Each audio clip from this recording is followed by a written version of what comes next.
২৬শে March BSF এর গুলিতে দুই বাংলাদেশি নিহত হওয়ার ৪ দিনের মাথায় এবার লালমনিরহাটের বুড়িরহাট সীমান্তে ভারতীয় সীমান্তরক্ষী বিএসএফ এর গুলিতে মুরালী চন্দ্র নামের এক বাংলাদেশি রাখাল নিহত হয়েছেন। এ সময় বিএসএফ এর গুলিতে আহত হয়েছেন আরো দুজন। শুক্রবার দিবাগত মধ্যরাত কালীগঞ্জ উপজেলার বুড়িরহাট সীমান্তের ৯১৩ নম্বর পিলারের ১০০ গজ ভারতের অভ্যন্তরে এ ঘটনা ঘটে বলে জানা গিয়েছে। মুরালী চন্দ্র কালীগঞ্জ উপজেলার চন্দ্রপুর ইউনিয়নের উত্তর বালপাড়া গ্রামের সুশীল চন্দ্রের ছেলে।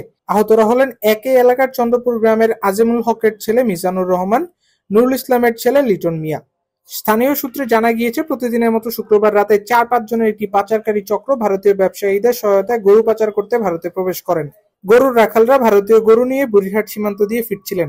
এ সময় বিএসএফ তাদের লক্ষ্য করে কয়েক রাউন্ড গুলি করে। এতে ৩ জন বাংলাদেশি রাখাল গুলিবিদ্ধ হন। পরে বাকিরা আহতদের উদ্ধার করে স্থানীয় হাসপাতালে নিয়ে যান। সেখান থেকে রংপুর নেয়ার পথে মুরালী চন্দ্র মারা যান।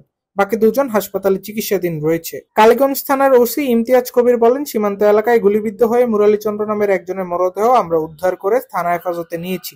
তদন্ত করে পরবর্তী আইনি ব্যবস্থা নেওয়া হবে।